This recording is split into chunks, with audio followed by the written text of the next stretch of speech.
So I hear there's something in this tree. And I don't know what it can be. Let's just see. It's dense. Can't even get in there.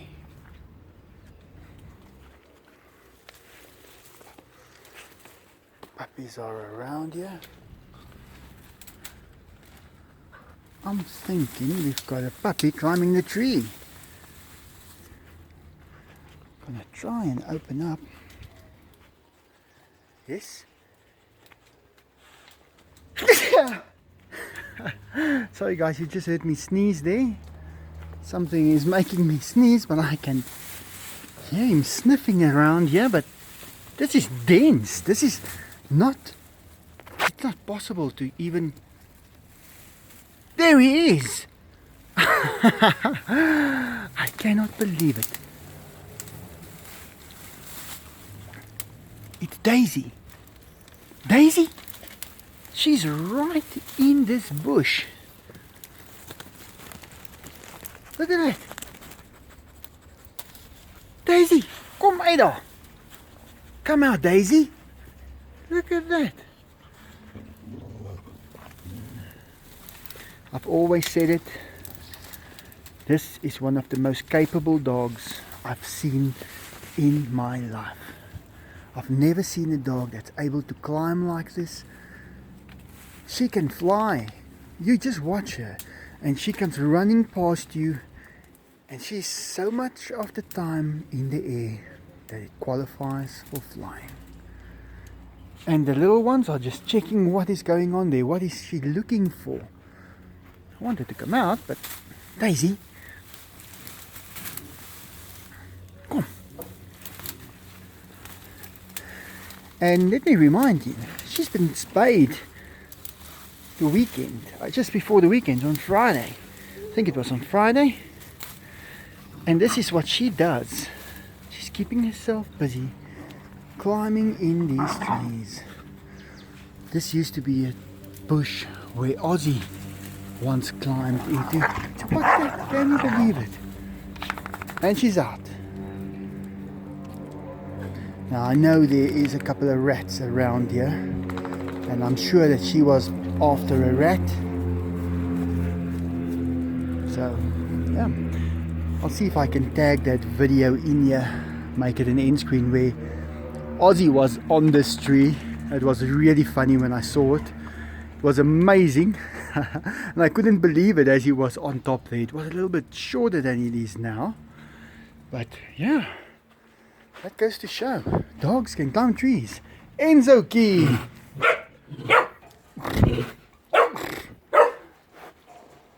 He is absolutely gorgeous. The puppies are still a little bit anxious when Enzo walks in, but they've gotten used to him. I mean, they are sleeping next to them every night because Enzo and Diego likes to sleep in this little area. It's nice and quiet here. There's no noise whatsoever, and even if there is noise, then it's dampened very much, so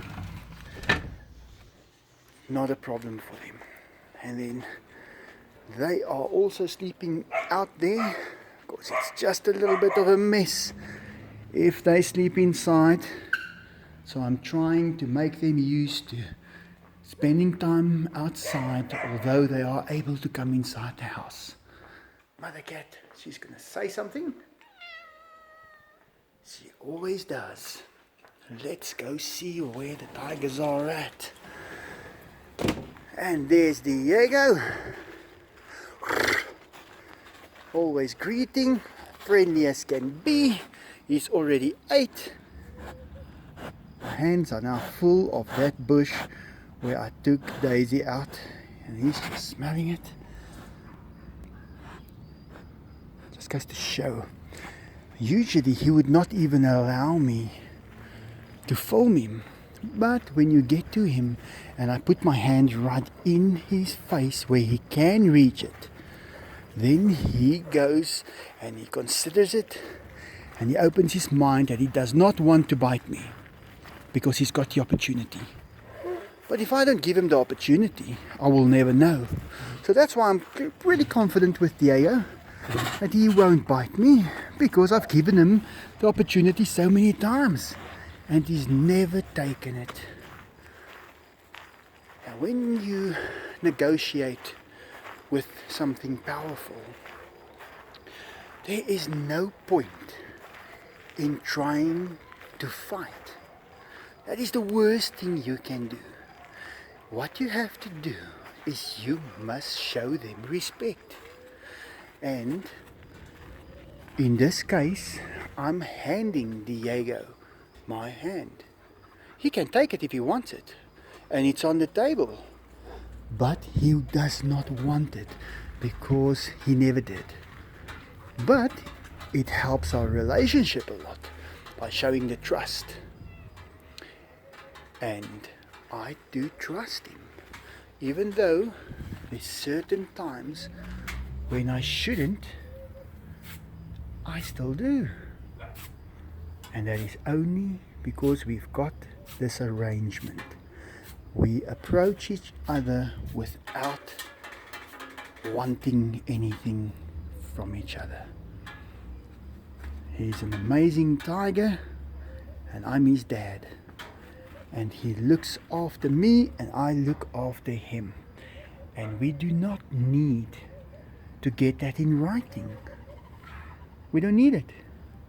And even if it was, those papers would not mean anything. Look at all that stuff on his tongue there. Got some dirt on his tongue. So we've got an agreement, and those type of agreements, that's the ones that last. That's the ones that is actually worth something. You just know it, that it'll last. But I'm not saying he will maybe never snap at me once or twice. Maybe he will. We've got a long time ahead of us. We're still going to get to know each other very well. But I know that if it should ever happen, the next sound out of his mouth would be Oof. And that means I'm sorry. And if it truly is sorry, then I will definitely forgive him for it. So it won't be a problem. I'll have a couple of flesh wounds. It will heal.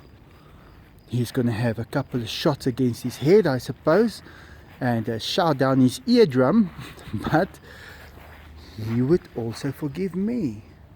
Because what else are we going to do? What do you do when you get into that position where it gets real? Well, there's only one thing to do if you've messed up, and that is to go and say you're sorry. Because it cannot get better unless that part happens. Doesn't matter what it was. If you have done something wrong, go to them and tell them, listen, I'm sorry. And they will forgive you because it's the right thing to do.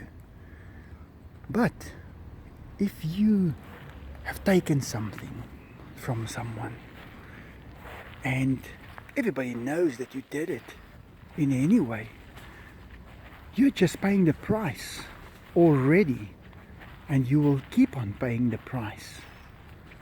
Go to them and tell them, listen, I'm sorry, I did it.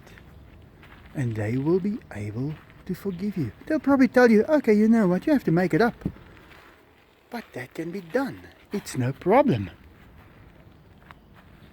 So, that's the thought.